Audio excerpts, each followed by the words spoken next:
Good evening. Is this working? Yes, I think it's working.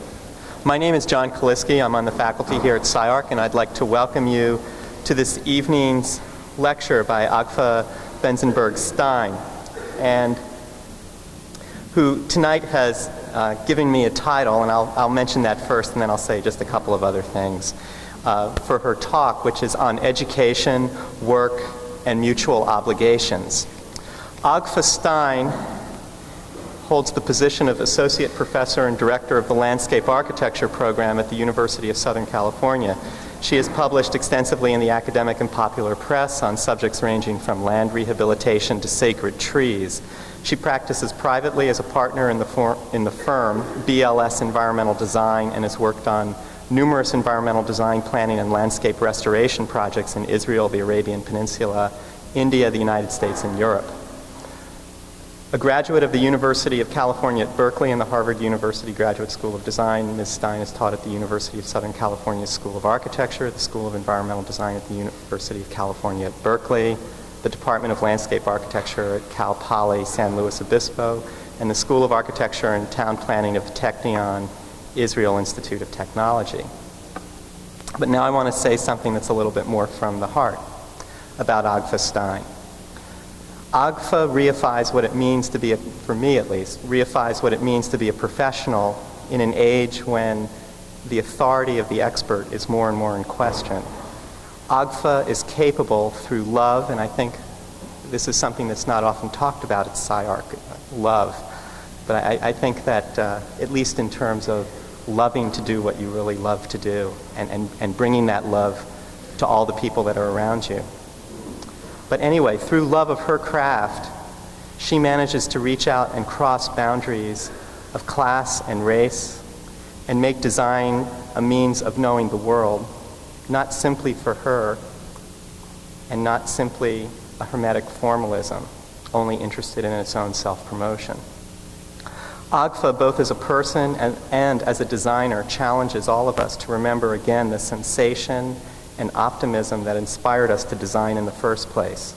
At some level, I hope all of us believe that we can affect the world, if not necessarily change the world, in a constructive way, but so many of us have forgotten how, not Achva. Now, to not be seduced into thinking that I am describing Achva as an embodiment of 20th century modernism, I really want you to realize I'm not when I try to link the social to the design. Indeed, fundamental to Achva Stein's work is a forcing open of the cracks and an inclusion of the people and landscapes that modernism as a movement overlooked and as a cultural phenomenon obliterated. Achva points a direction towards a richer understanding of the designer's role in relationship to cultures in society. She describes a tactical approach in incremental bettering that rejects top-down strategizing even as it allows for personal and collective empowerment and healing of the land. This is where I want to end and let Achva start, with the healing of the land.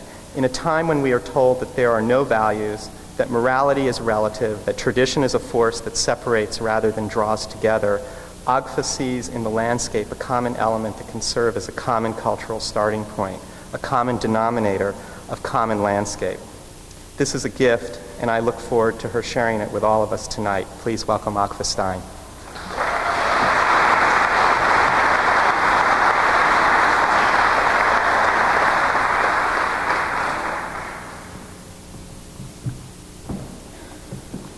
Thank you very much for inviting me, and thank you, John. I don't know if he was talking about me, some other Achva. But there are not that many Achvas around, so I suppose it's me. I thought that you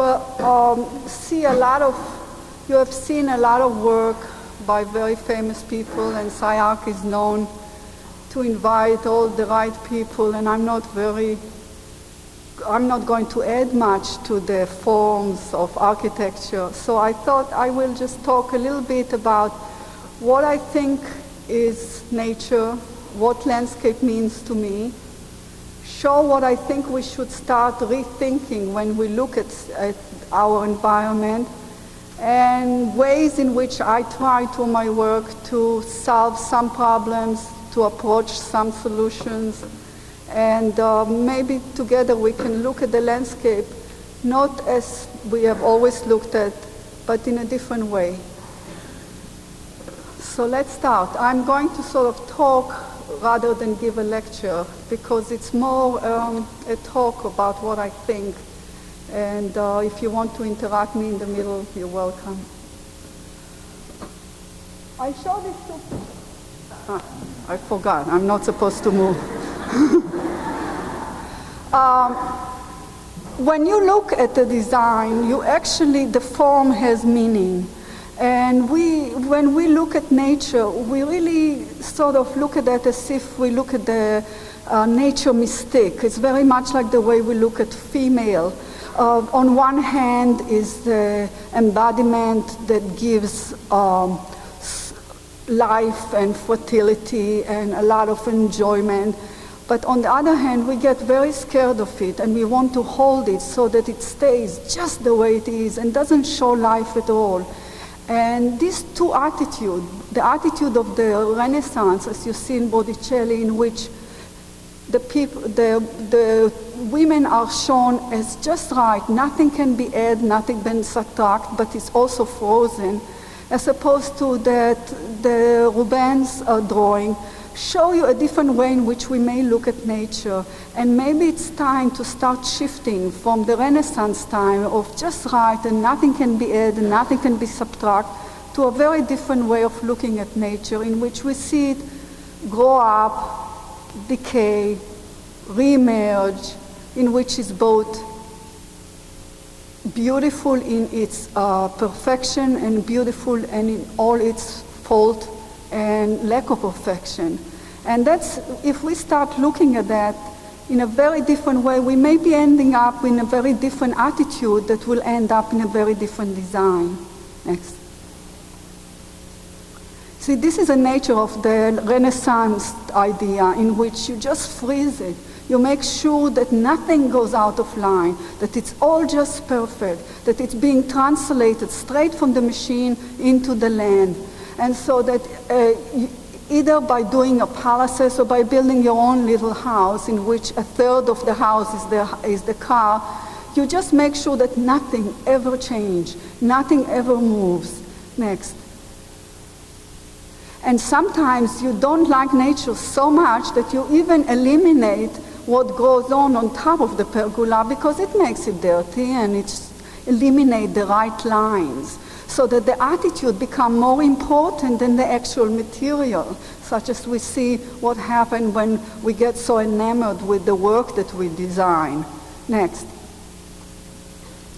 We consider for about 10,000 years as we develop, we're looking at the rulers of society and try to emulate them or try to look and see how they look at nature. And for them, landscape and the use of nature is really just for leisure. It's something that you sit and enjoy, but not really be participating in it, not being part of it. Either you sit on the lawn and look at the world, or you sort of a female-like attitude in which you do not really invest much work in it. It just so happened to arrive in these fantastically flowing lines, and somebody else take care of it, and somebody else make sure that it stays just the way it is.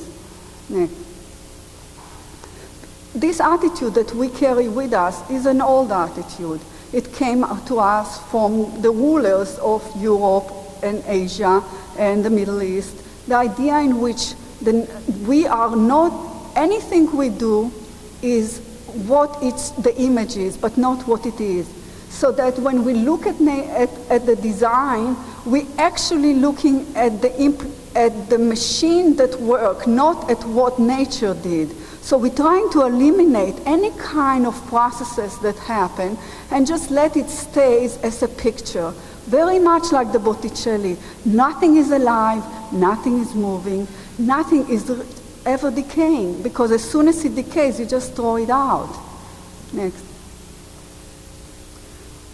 Another way in which we look at nature is as if it's part only for our use. So when we look, but it's imitating a different occupation. So it's not really we hunting, but we fill the entire area with wild animals, and we pretend to hunt. Because you don't need to show much work as you live in the land. You just have to pretend to live on the land. So this kind of the English idea in which you, that really was brought from Mesopotamia of the hunting parks and the hunting groves, really became our attitude of how to look at wildlife. Wildlife are really, they smell, they don't look right, and besides they avoid us. And so the best thing is either to eliminate them altogether or to subdue them and put them in a park so that we can hunt them, see a little bit of blood, but not too much of it. Next.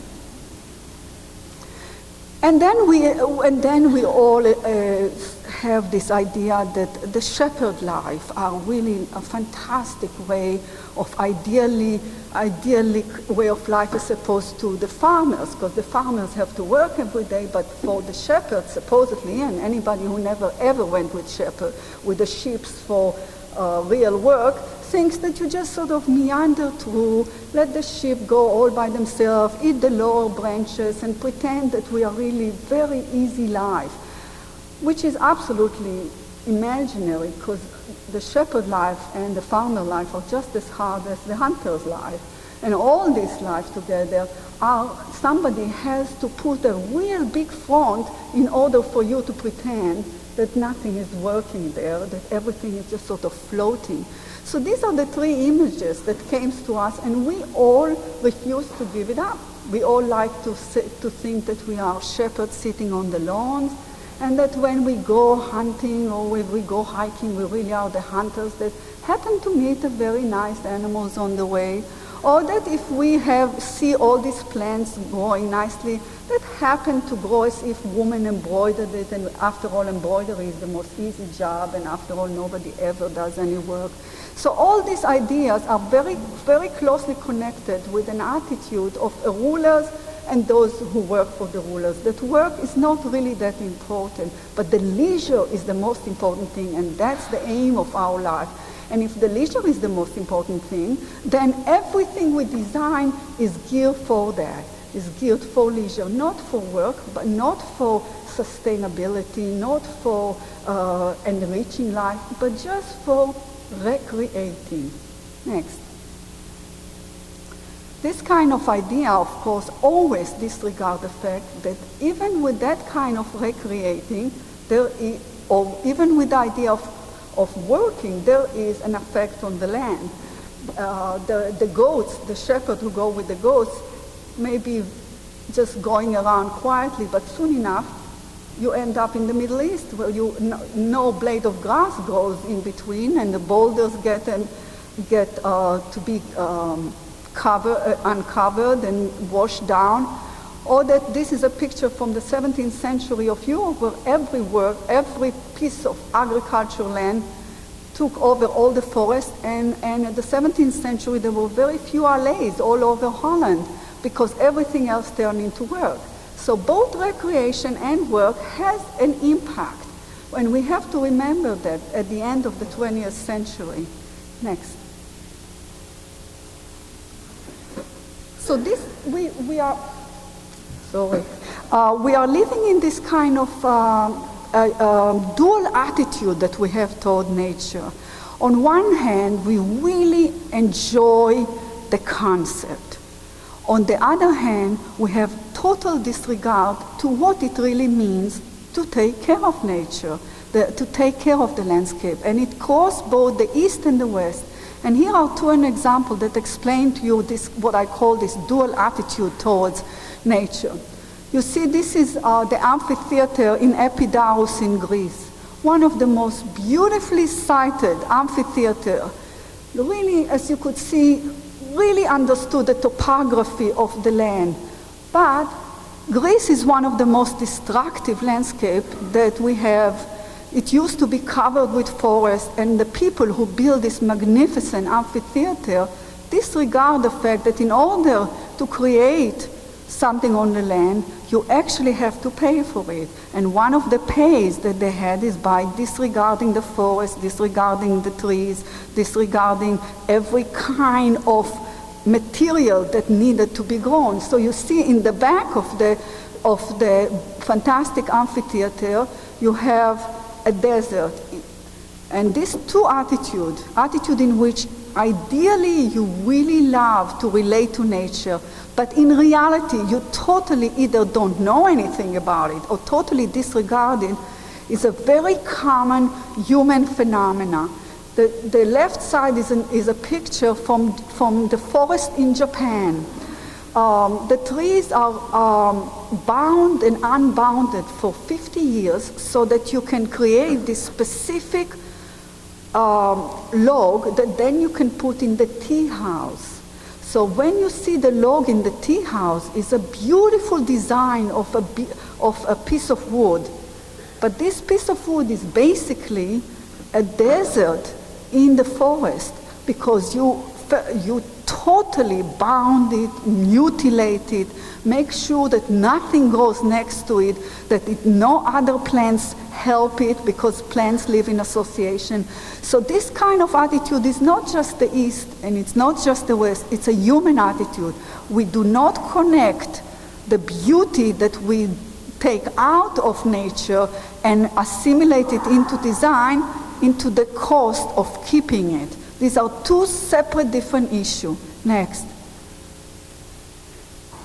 As I said, just to reiterate it, you see, if you ask any Japanese, they really, really love their landscape.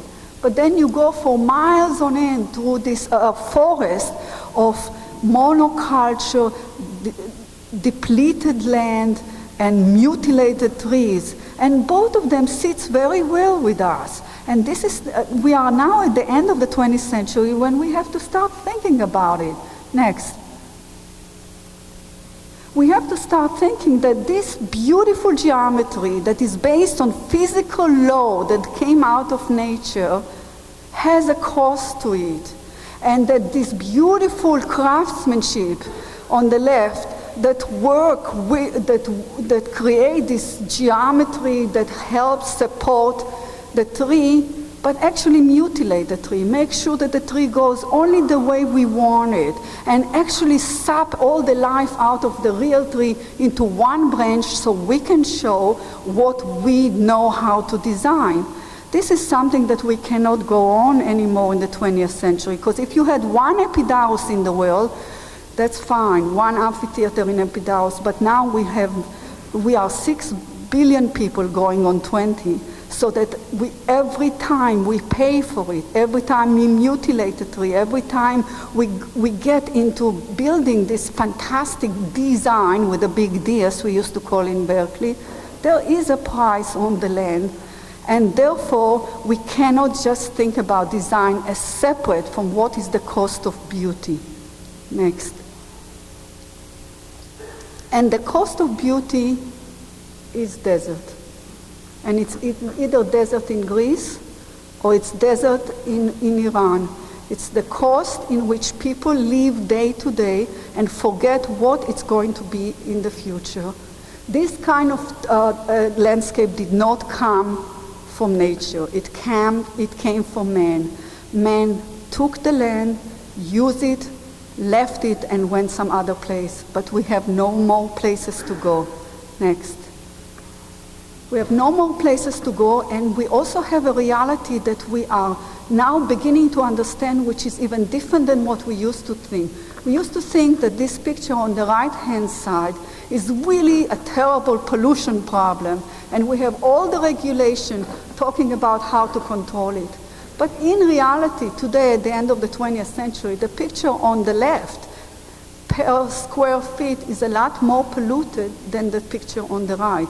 Our agriculture land, the way we use it, if you measure it and you really calculate how much insecticides and pesticides and how much energy is wasted and for how long is the land kept, you will come up to the very realization that the picture on the left is a lot more conserving. So that we have a reality that even shifting from what we used to think before, in industry is not necessarily the destruction, agriculture is not necessarily the beauty and the way we should live on the land. Next. And that there is a price for absolutely everything we do. If we learn how to conserve some water, as you see, this is an agriculture that keep the pits of the waters in the field and make sure that you go all around it. That we learned to do. But we didn't even begin to think how we're dying. How we, by dying, really take every piece of land and mutilate it. So we have a new dimension to our understanding of how we live in the world, which is different than we used to. And it's less than 30 years that we begin to understand that there is, from the moment we're born to the moment we die, we have an impact on the land that basically rob us of our opportunities to live and rob the next generation of our opportunity to survive. And this is a very complicated issue that we have to deal with at the end of the 20th century. Next. In addition to the fact that even the idea of recreation doesn't work anymore. We create a sacred places for all the birds and the wildlife to come. Too sacred and too small to keep them. But worse than that, these are pictures from the foothill of the Himalaya in which those people who walk and trek in the foothill of the Himalayas, they bring with them their culture that asks that they should be fed and clothed in this kind of weather. And the entire foothill of the Himalayas are being destroyed by tourists who care for the land, by tourists who really are walking. They're not driving, they're not flying, they just fly to the Himalaya, not forget the cost of the energy. But when they come to the Himalaya, they denude it from really good reason, from really trying to walk it, but they also figure that they want to live. So now we are in a point, due to the number of people, that we have to reconsider not only our life, but also the way we die. Not only our life and the way we die, but also how we recreate, because even recreation is a conflict on the land. So almost everything we do has a consequences. Next. What does it mean? We have to stop being a dreamer. On one hand, we cannot be architect with AAA. On the other hand, we cannot be landscape designer with teary eyes, caring about the land with all our heart, hoping that nature will prevail. Because nature is not here to prevail, it's gone. And it's just that we have to learn to live with this reality and not go to either extreme, and learn to see how we can deal with it. What are the different ways in which we can both maintain natural function of nature, hydrological cycle, water in the land, make sure that the air quality is of a minimum level, but at the same time maintain a semblance of what nature means to us as an image. Next. And one reason is that we are not in Siena with one lord and all the servants. This is a picture from Woodstock. If that's Woodstock, imagine what it's like in another 10 years. Each person is like 10 times squeezed, because we are, as I said, this is in the 60s, we are now at the end of the 90s. Imagine what it is at the 2010.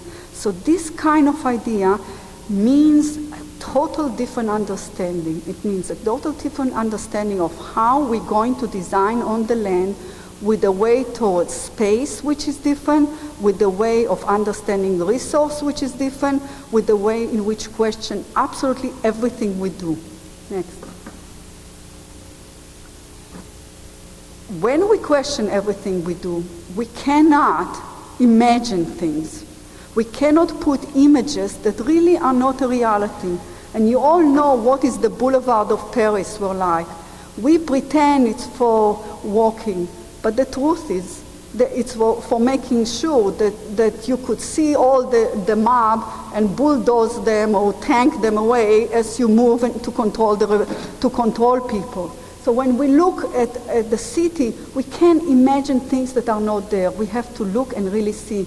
And this kind of what to see, what we have, it's something that we have to discover. Next. So let's look at Los Angeles. What do we have in Los Angeles? We do not live in England. We do not live in places where we have a lot of water. We have a very, very scarce resource metropolis with very little soil, very little water. We always say that the landscape of Los Angeles starts at the end of the hose.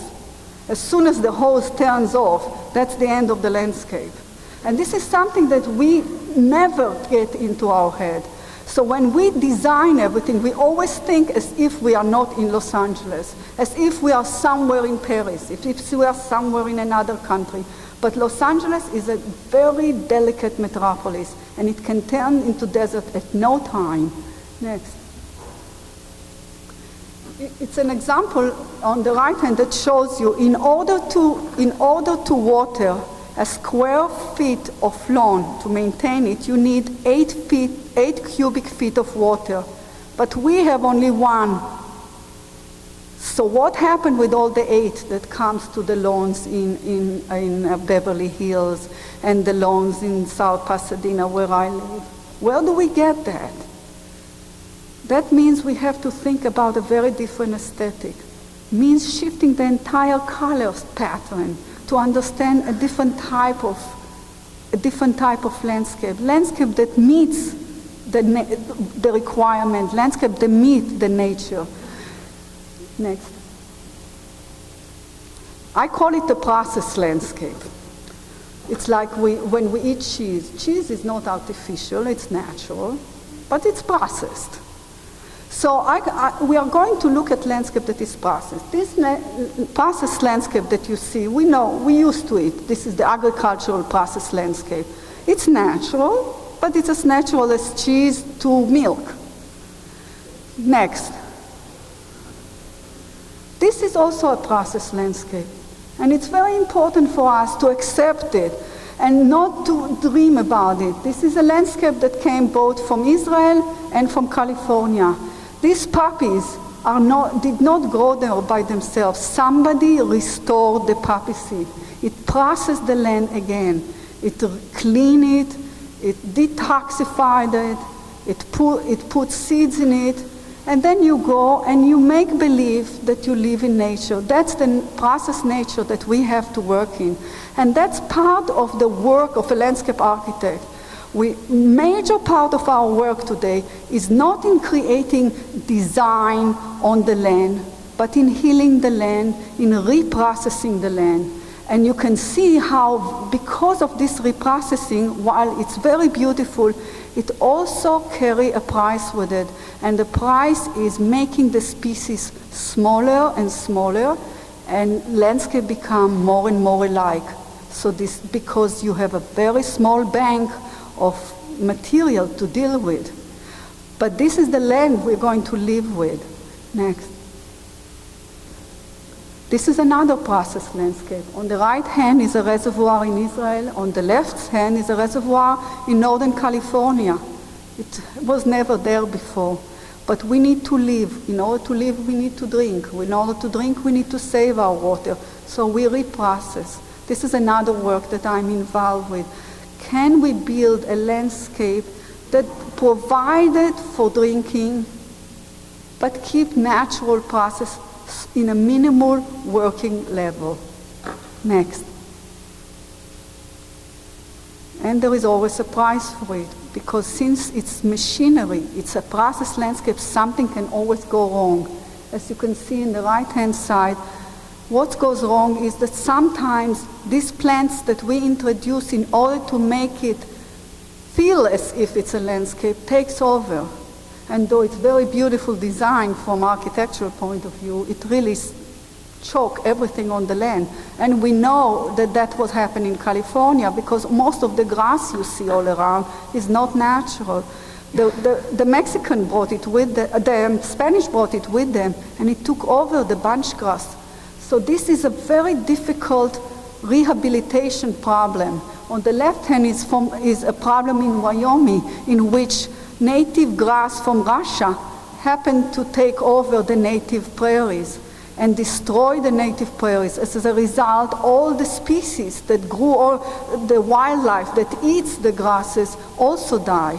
So in the design on the processed land, we have to be very careful to walk on a very, very tight rope in which we both process, but make sure that we process as a machine so that the cheese doesn't go bad. Next. This is one kind of processed landscape. There is another processed landscape, one next to our homes, on the freeways.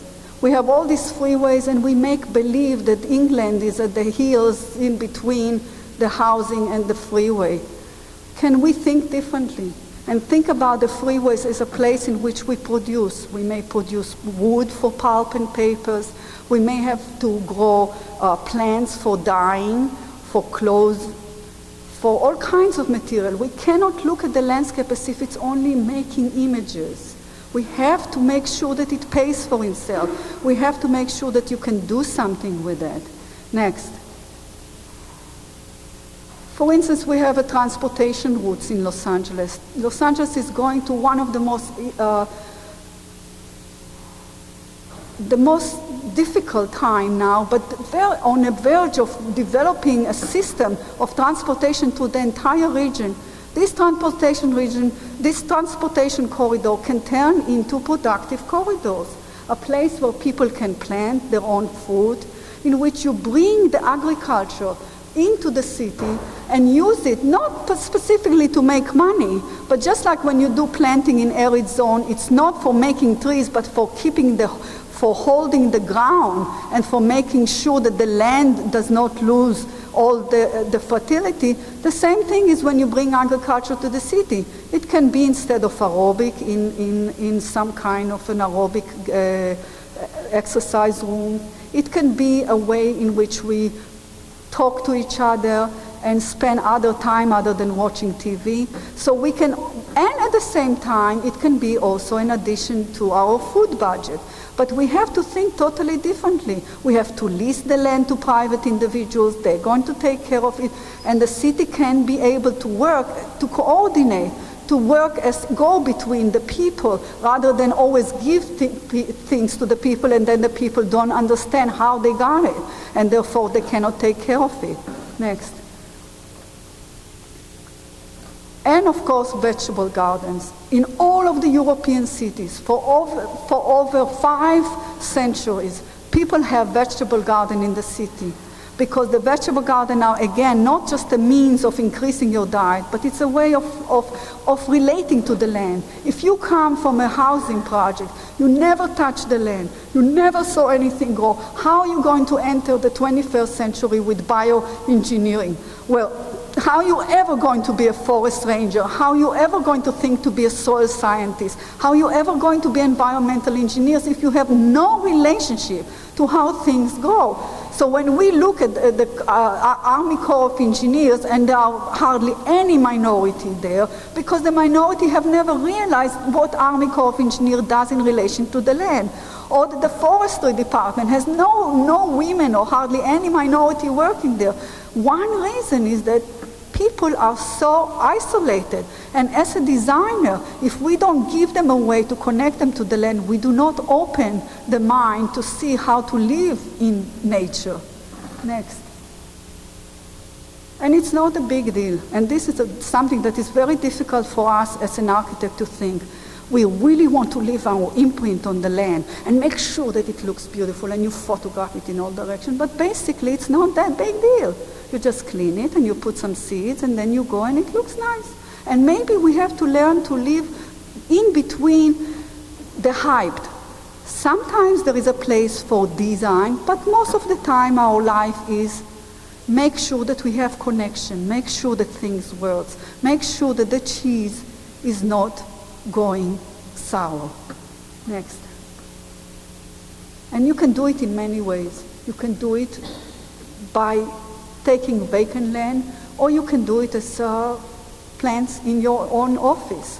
But the thing is, if you plant only for looks, not for production, then your relationship to what comes out is always intellectual, is not emotional. Once it's not emotional, you may lose it in the next generation. You may lose it when you lose money. Then you cannot be part of it. Next. So, as I said, we have an agriculture in California. It's being taken care of outside. Let's bring it into the city. Let's bring it into our office. Next. But production is more than agriculture. Production is also production of energy, for instance. We have all these transportation routes, and all these empty transportation routes can be placed for trees, but they can also be a place for solar energy to reclaim the energy again. And there is a beauty in the machines that is being displayed along transportation route. Transportation route can be a place in which you reprocess water. You collect water, you reuse wastewater, and then use it in the growing of the plant. So if we look at landscape not just as a growing things, but really in the entire cycle of production, there are lots of new ideas that can be done in the open space. Next. You can do it even on harvesting from parking lot. The whole of Los Angeles is one gigantic parking lot, can be turned into solar energy harvesting. All the roofs of the building can reprocess and reuse the water. And imagine yourself going on lunchtime and having lunch at the sewage treatment. Next. And it's important to understand that we all the time looking for things to express ourselves, but it's to express only ourselves, not our relationship with nature. And here are the best art in the world that express relationship between what people need and what they give. For instance, what they take from nature in Iran, bring it into their design, or what they take from nature on the way to Joshua Tree National Monument. And sometimes the best art that we can have in the 21st century is this kind of mechanical processing energy, using energy, processing nature. And then we may not have to reinvent art so much, because there is a lot of beauty in the making. Next. You can also learn a lot about nature and about production by literally figuring out what is needed for us. I need to eat stuffed dove. I like it very much. It's part of my diet. Well, what do? I can build in the city places where I grow the stuffed dove. I grow them before I stuff them. I make sure what is their whole life structure, what do they need, how can I use the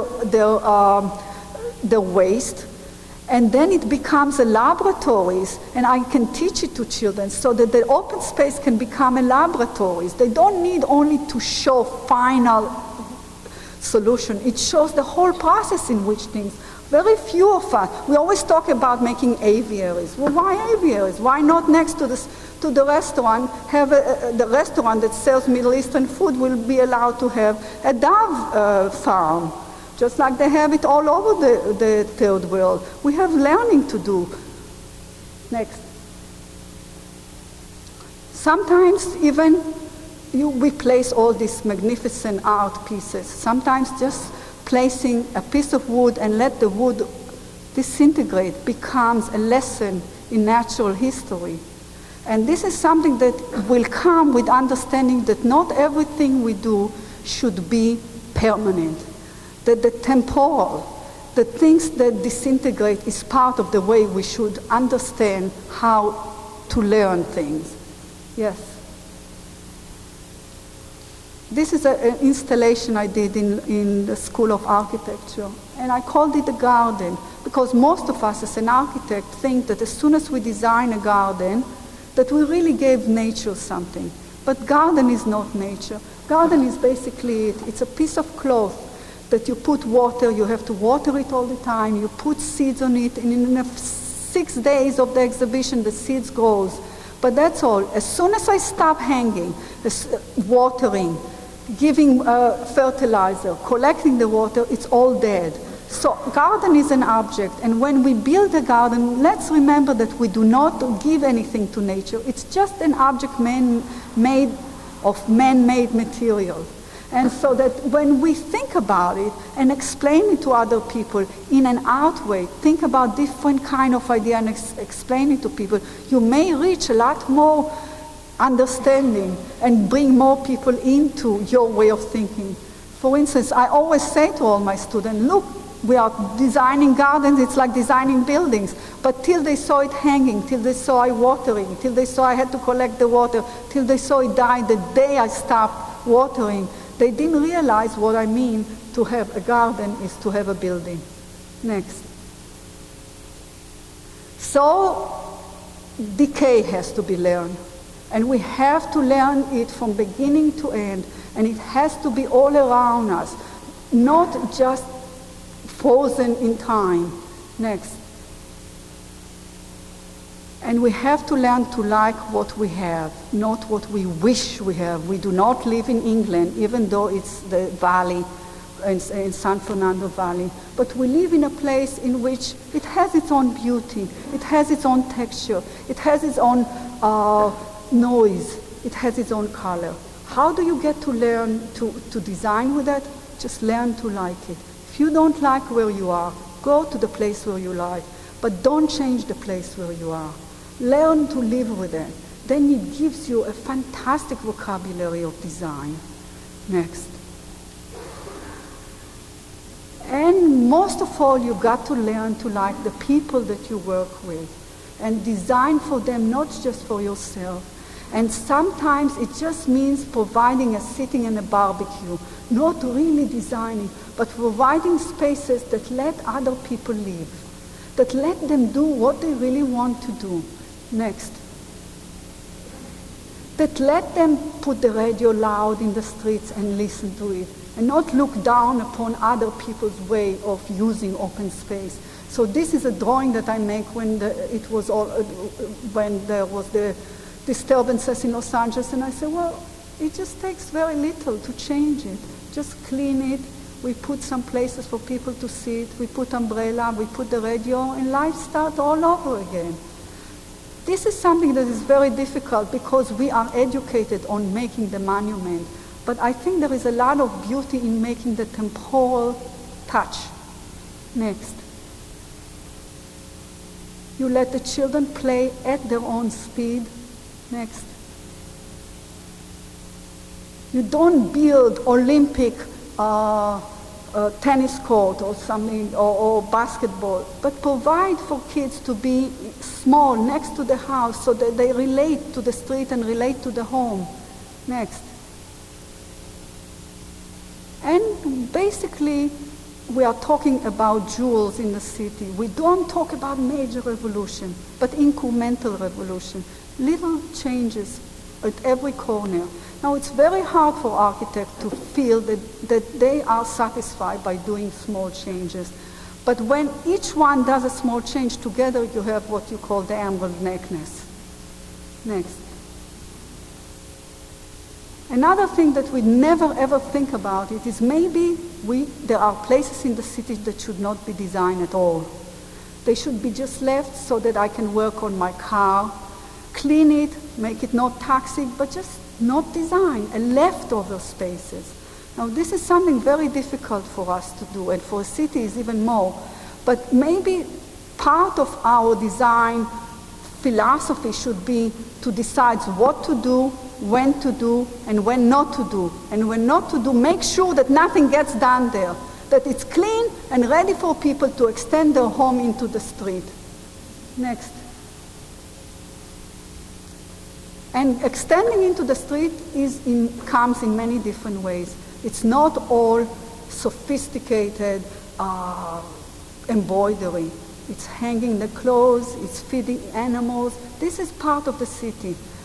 How do you get that kind of aesthetic into your way of learning? It's a very difficult situation, and I will talk to you a little bit more how you learn to do it. Next. I wanted to show some work that explain how, in a very small way, I'm trying to live according to what I ask you to do. As I say, we're working on process landscape. And this is a project that I was working on in India on trying to restore land. What happened is that I was called to be part of a team that work on in a county area that is very economically depressed, and they wanted, as usual in third world country, to put industry there. And I was supposed to come and make the industry look beautiful.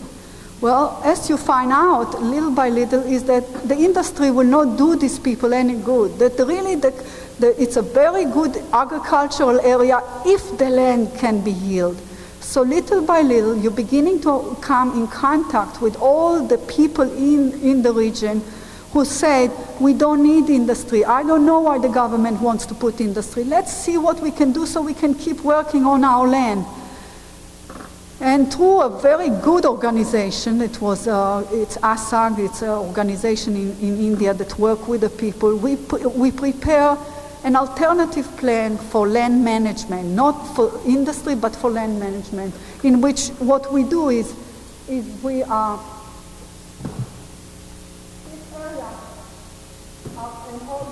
it's a large plan for 600,000 acres, but what it does is shows the different reforestation projects, different alignment of the waterways so that they don't flood the fields, and then work as if we're rebuilding the landscape all from the beginning.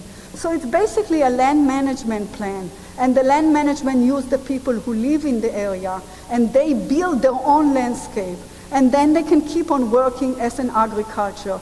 And so this kind of idea of learning to look at the place, not come with preconditions, but learning to see what there is at the region itself, and then try to convince people, be the mediator between those, the government who wants to put industry, and those people who wants to keep it in agriculture, try to be the mediator. This is one way in which I'm trying to educate people as to the validity of learning from the land.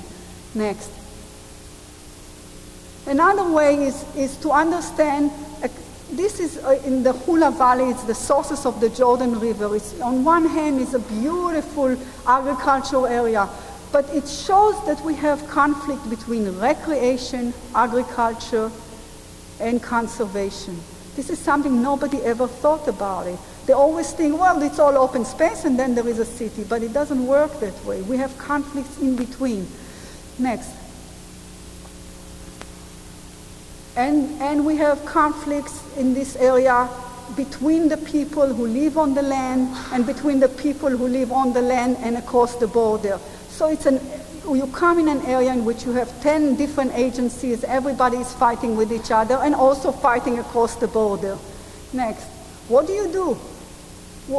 How do you explain to people that the only way we can live in this area, which is so beautiful, is that we learn to separate but live together? You separate the water that is for the fishes from the water for the people. You separate the areas from the agriculture from the area that is from the natural vegetation. Next. And so that you create really a blueprint of how we can work on the land in a way that is separate but united. And so this was a plan for conservation, recreation, and forestry, one overlaying the other. How do you know if your plan is successful? Suddenly you see wildflower comes in places that they never came before. Next. How do you know it's successful? The birds start coming. And the real success is when those insects that never ever came there begin to appear, and are not totally destroyed by the agricultural pesticides, then you also realize that you can help agriculture that way, so that we are dealing in a lot of different fields. Next. So this is on a larger scale. And then you try to restore, like this is our restoration of quarry. I heal the land. I call myself a doctor of the land. The land is sick, people call me and I heal it.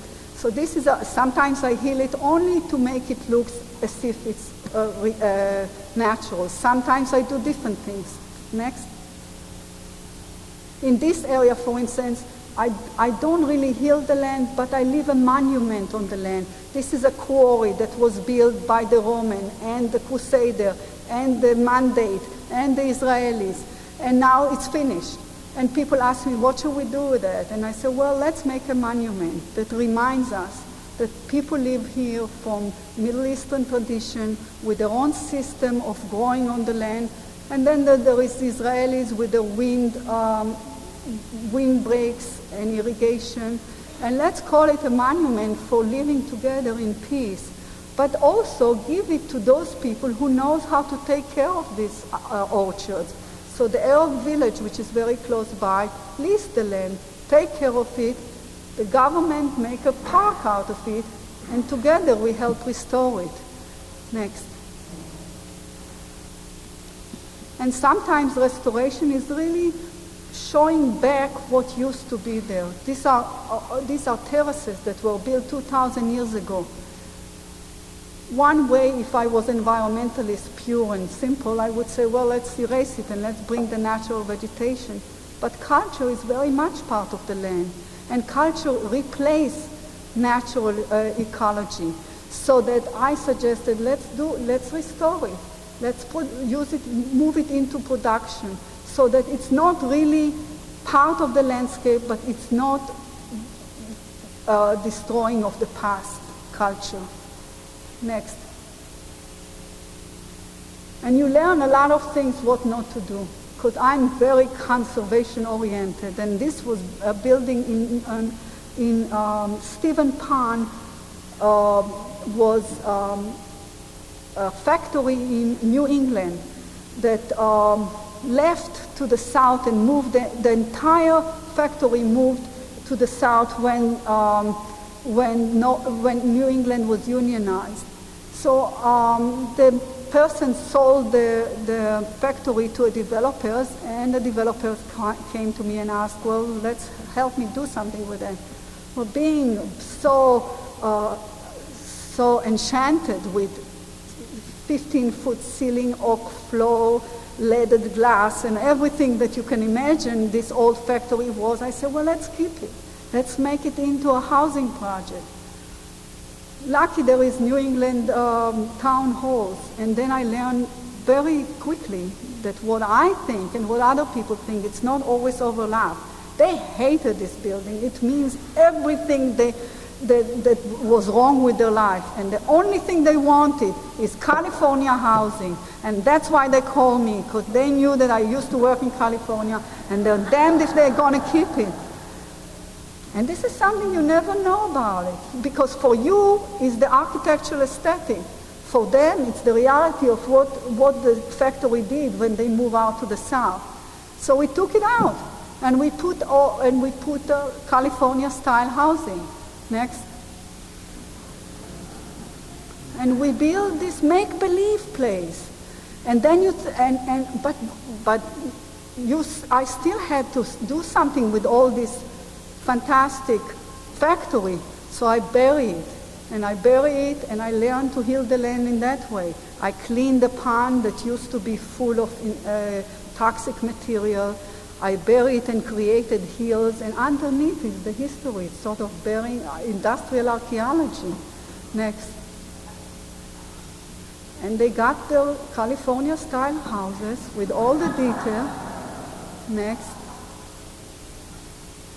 And for me, every time I look at that, it's a little bit of consolation. I did replenish the land.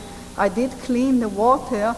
I did bring some natural hill looking, but underneath all these natural hills is really the fantastic culture that is lost. But sometimes you have to give up. 10 years later, law was strong enough and they pushed through and they didn't do it. But 10 years earlier, you may not be able to do it. So it's time to give up and let the people say what they have to say. Next. And so you just have to try to maneuver and manipulate. Next. Another story that is very interesting is part of our life is participating in political demonstration and fighting for the right cause. That was the time where people were against this kind of sculpture in Embarcadero Plaza. But we loved it because it's going to tell us that that's the end of the freeway. And so we marched, and I marched with everybody, and I explained why it was so important to have this kind of sculpture. And then, lo and behold, Mother Nature was smarter, and she decided to have earthquake. And the whole Embarcadero Plaza, the whole Embarcadero freeway was destroyed and now taken away altogether because it's too dangerous. Do you know what the people of San Francisco want to do now? They want to take this out, and they're absolutely right. So you have to, so all this fighting and demonstration all was good for whatever it was, but we also have to move out and say there are times when nature and time is smarter than us, and we have to know, to realize that sometimes you're fighting for the lost cause. It gives you a lot of feeling, but it's not necessarily it's not necessarily lasting. Next. And here is another game that so the other one it seems rather silly, but that was not. I was working in the city of San Francisco, and I was working in the public works department and designed this park, MacLarens Park. But I had a little trick. I didn't tell them that when I designed this water, I did not put a real drainage. And lucky in the city, you can do a lot of things.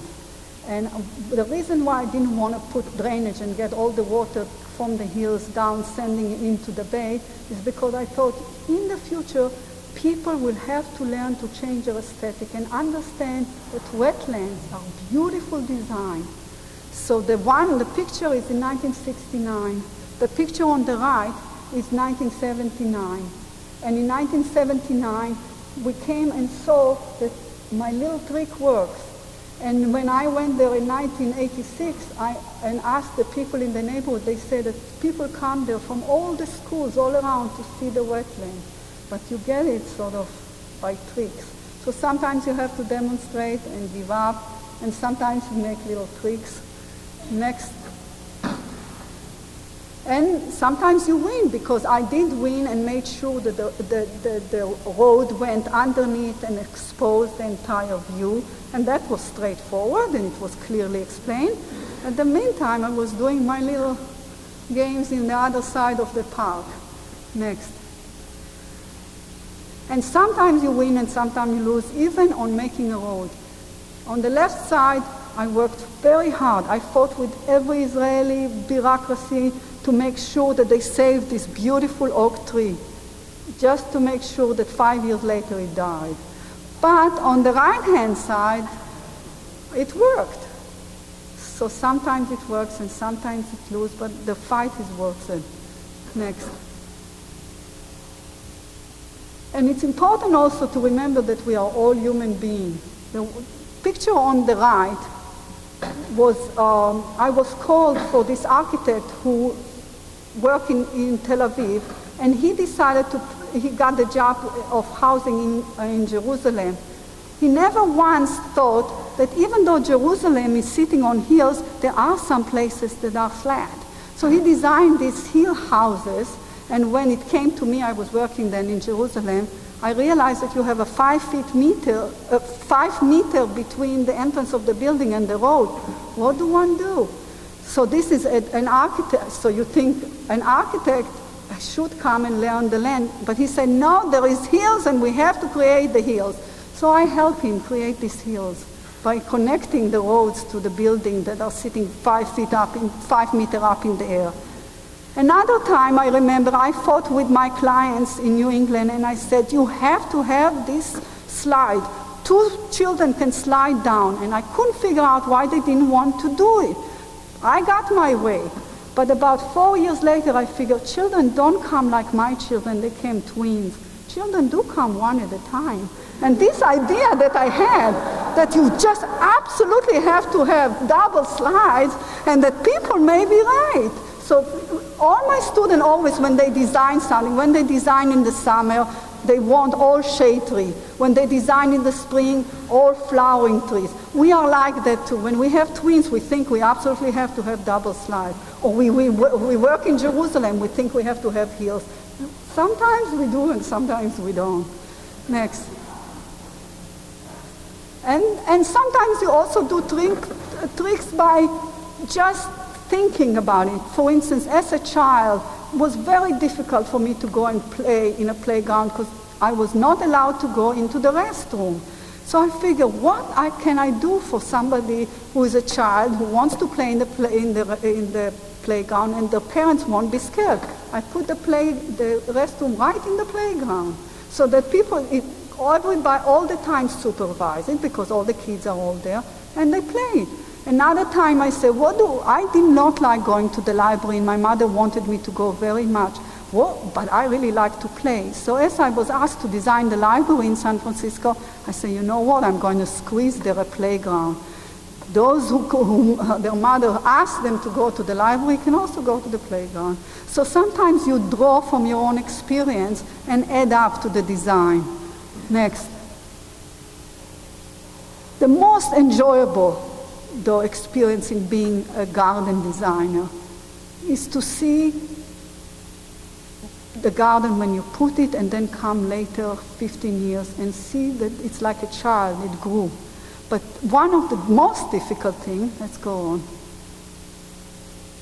is to know when this garden is also coming to its end, which is in 1986, I think. I came to the city and said, well, it's time, you can change it again. This is very difficult for architects to do because most of us like the building to stay for now till eternity because it's a sign of immortality. But for us as a landscape architect, it's one of the most beautiful things is to see a garden start, develop, grow, and die. Next. Here is another garden that started about the same time, developed. Next. Mature, and even something nice happened. While I did not plant a lot of plants, the seeds came by themselves and took over, such as the grasses, so that you come and you suddenly see that you have a dialogue with Mother Nature, and sometimes she adds a lot more than what you put in. Next. Often, it's very difficult to just be good. So here is I go every now and then, like every 2-3 years, and work for rich people and pretend that I'm very famous architect. So here I work for Intercontinental Hotel and did everything was just the right thing. And you can photograph $20,000 model for a hotel or working for housing in which you can put all the right tools. And then you figure, okay, you got it out of your system. You can go back and become a real landscape architect. Next. And sometimes you do gardens, but you always, every client that I have knows that I trick him sometimes. I plant this and he said, okay, I don't want any maintenance, any nothing, just put some nice green lawn. So I put something like a lawn and then I sneak in all the wildflowers. And about half a year later, they just came up and they fell in love with it, so they maintain it ever since. Next. Finally, the last thing that is really left for us with dreams is competitions. Because not all the time you get what you want, and there are years, like the last 2 years, that you go with very little work done. What do? You do competition. This is a LECO competition. It's the town of LECO invited people to develop the site. And you think to yourself, let's try. And you sit 4 days non-stop and you don't sleep and you work and put all your ideas together. All the ideas that I talked about. And we got into the second stage and it may ever be built, I don't know. So I just want to show you a few of the competition from the development of the lake. So as you could see, we're showing here the same ideas that I have from Los Angeles of solar energy and greenhouses and using harvesting of the water, next.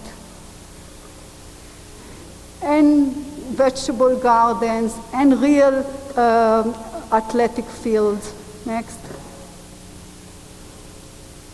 And sometimes you invent projects. I came to the Watt at 1968 when there, about 3 years after the first disturbance.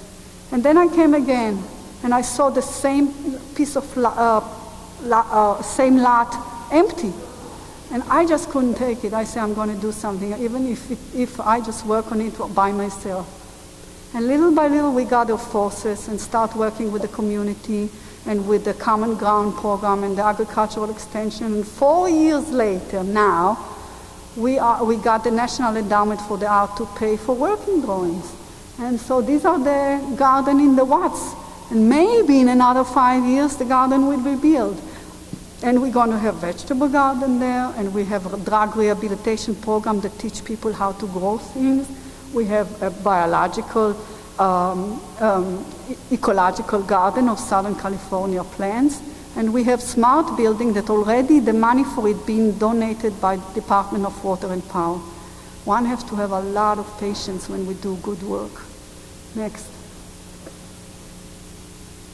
The most important thing for me as an educator is to see if we can relate to the land not just as what it is, but as a connection with the past. So I often study sacred trees, stories that relate to trees, and try to tell them to people, because this is our connection. The trees are the immortal things on the land that connect us.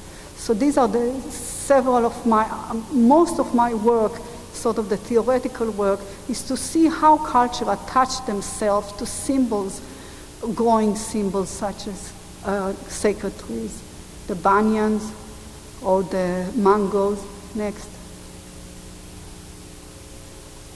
Or the olives in Delphi, or the pistachia in Israel, next. Another way in which I teach my students is when we join competitions. This is a San Francisco garden show. We took a piece of area and we create our own garden. This was a garden, we were the only one who came from Southern California. So we said, well, what can we say about Southern California to Northern California? Well, the only issue we can talk about is the issue of water.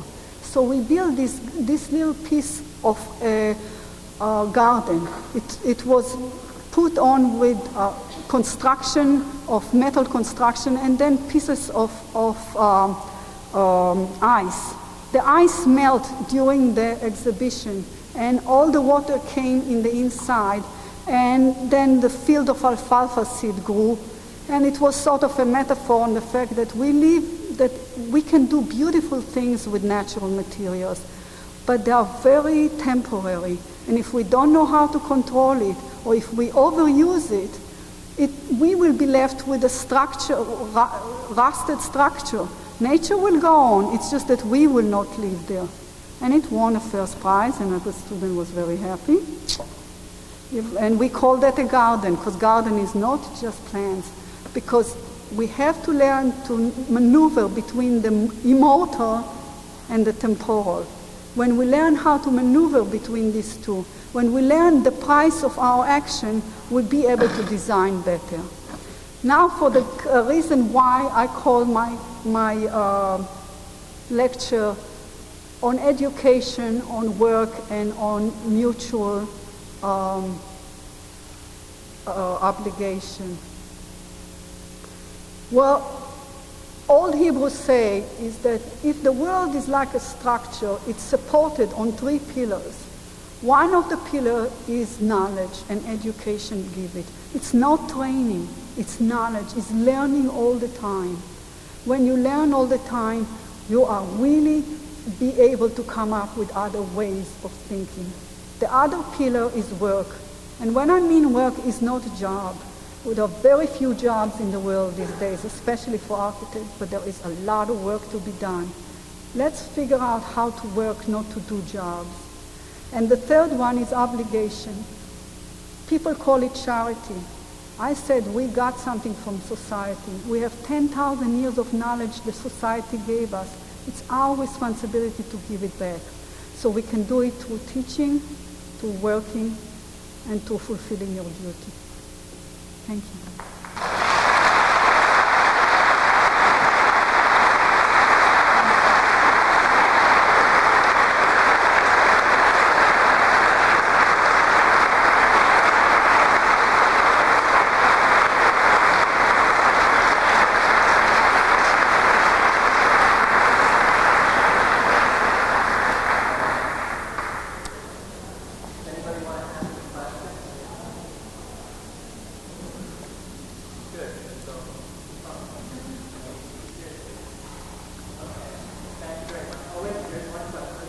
I can see it's very difficult, this kind of lecture.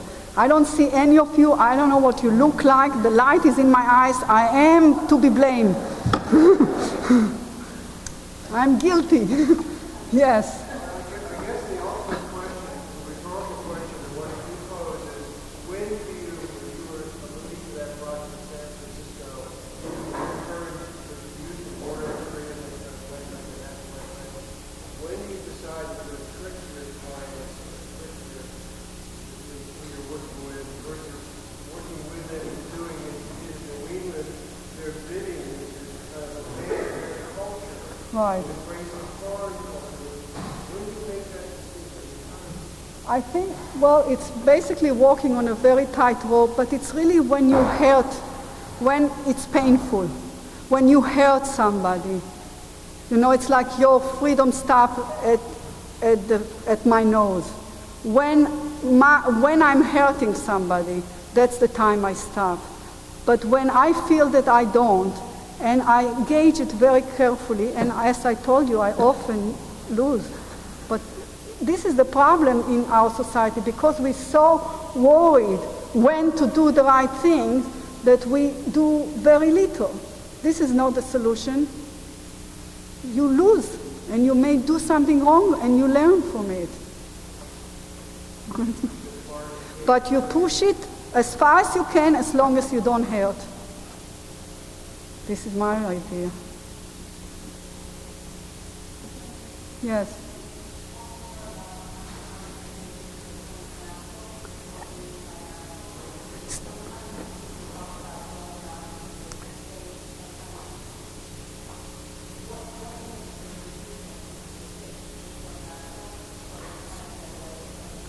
Well, I'm not trying to get away from natural, but it's becoming meaningless these days. Before,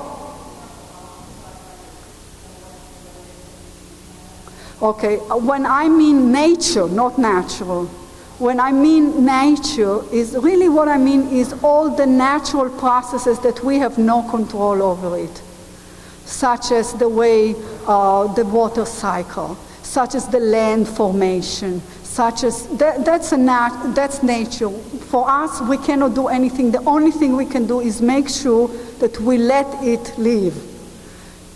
Every other things, the nature has no meaning to it, because we can't change it.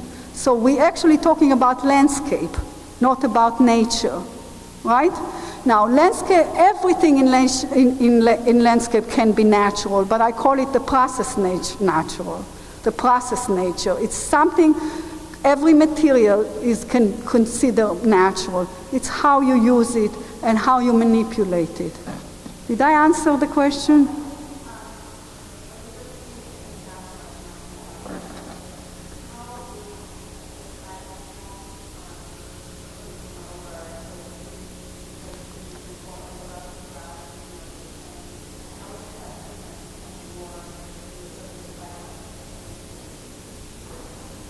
Okay, Okay, so then, she was asking how the idea that the natural, it's not Spanish moss, I wish it was, because Spanish moss doesn't take over, it lives in symbiosis, but how is foreign material can take over, and it's different, right? And you ask how this is different from me creating wetland.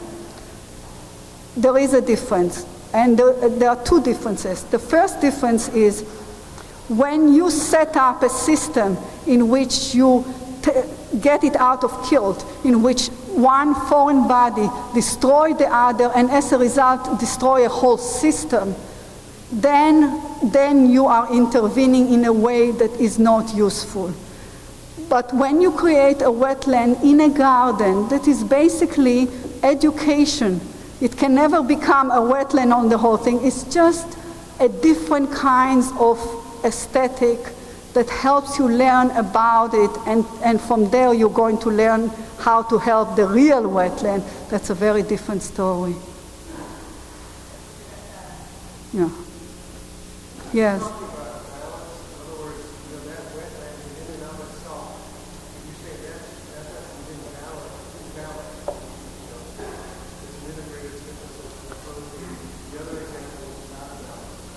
Right. Now the thing is, what I'm saying is, when you do restoration work, it's again, you never ever restore nature, even though we call it nature restoration, because it's very difficult to keep the balance. But we have to work at that.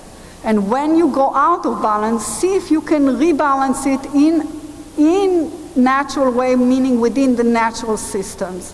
For instance, we have the Mediterranean flies that eat, right? It went out of balance. One way is where you go and you bomb the whole thing like we do.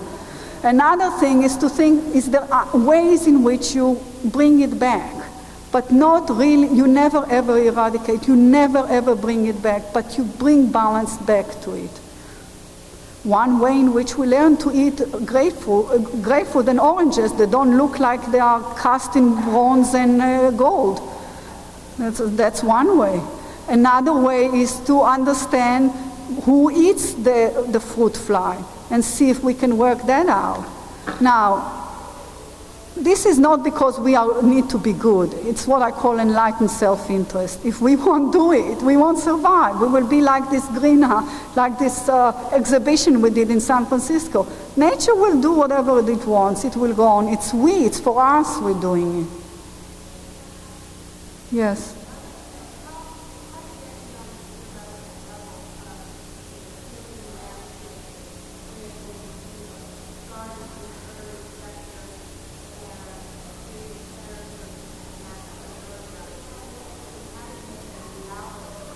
Well, that's...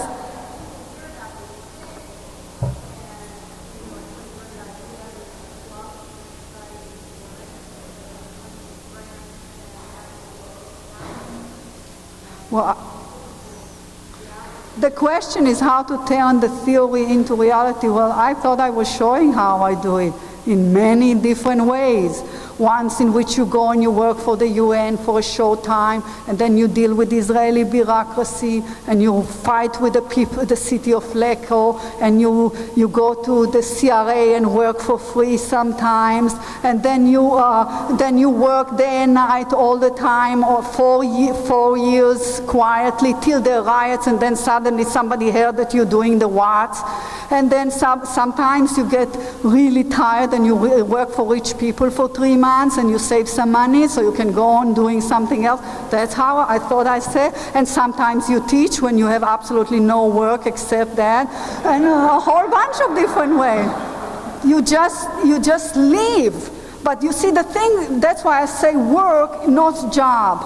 You try to find out how to do it in reality and see how you can support yourself in different ways. I know, this is why I wanted to, that's why I show you all these different things, because we are at the time now that we have to invent work, because a lot of all the good work is not paid. We have to invent work. We have to find people who help us build. We have to find the community that helps sustain us. We have to find our own strength that helps sustain us. Like I can go in and do one thing and support the other things, like Robin Hood type thing. We have to. Artists do that. Why not architect and landscape architect? Artists don't make money out of painting. They do. They go and work in Vaughan. Maybe that's the way to do it. And sooner or later, you build it. This is what I'm saying, education, not training, work, not job, and mutual obligation. That's exactly what I'm talking about.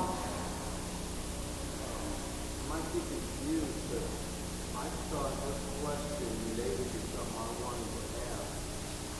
You made a statement about instead of the city government giving people spaces to park the urban gardens, citizens of the neighborhood should annex their own location with their own evidence here and then see their own progress. Right. And I think you were saying in a practical way. How to be done? We are trying to find out. For instance, you see this, I'm like the Watts, I'm going now, tomorrow actually with my students, we're starting a new project in Burbank. I give you an example so you could see how it's done. The school, the Washington School in Burbank, decided to take half of the asphalt from the school and turn it into a garden. And then they went to the city, and the city agreed to give them additional land in which they can do other things. And we are going to design the garden from them. And the neighborhood, all the parents from the school is going to take care of this garden. There's going to be a vegetable garden, it's going to have fruit trees, and it's going to have also a small nursery. The school is going to take care of it, the city gave them permission, and we're going to help them realize it. This is just one example. The other example is the Watts, in which it's the Watts Health Organization is going to do it, and then trying to get permission from the city to let them do it. Different ways, different ways. Condominium gets together and take their communal land and see how they can take care of it. A street can take over the land and said, we are going to carry our street. On all the slides that we saw, they were all private property. That's the difficult part of the question. For all the easy answers, you go to government-owned public land, like school or city-owned land. Right. Absolutely.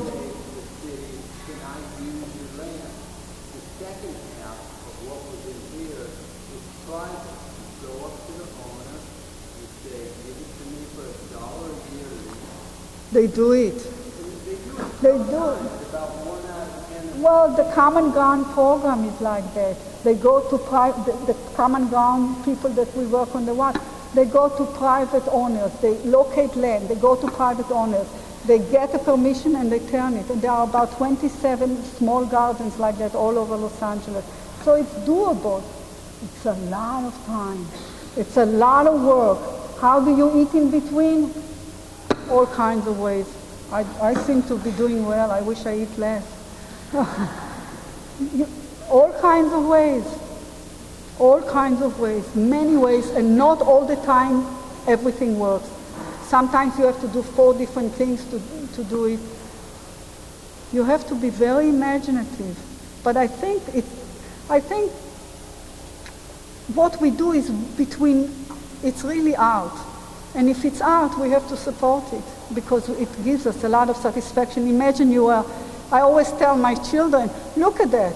I'm doing something I like. Obviously, I should get paid less than somebody who have to climb under the car. You get up in the morning, you go climb under the car and fix the car. Or a dentist who go every morning and look at somebody's mouth. Here I am going there every day. I do something for the land, for the people. It's a different, so I maybe have to get paid less or very little. because I get satisfaction. We are going to start thinking about life in a very different way.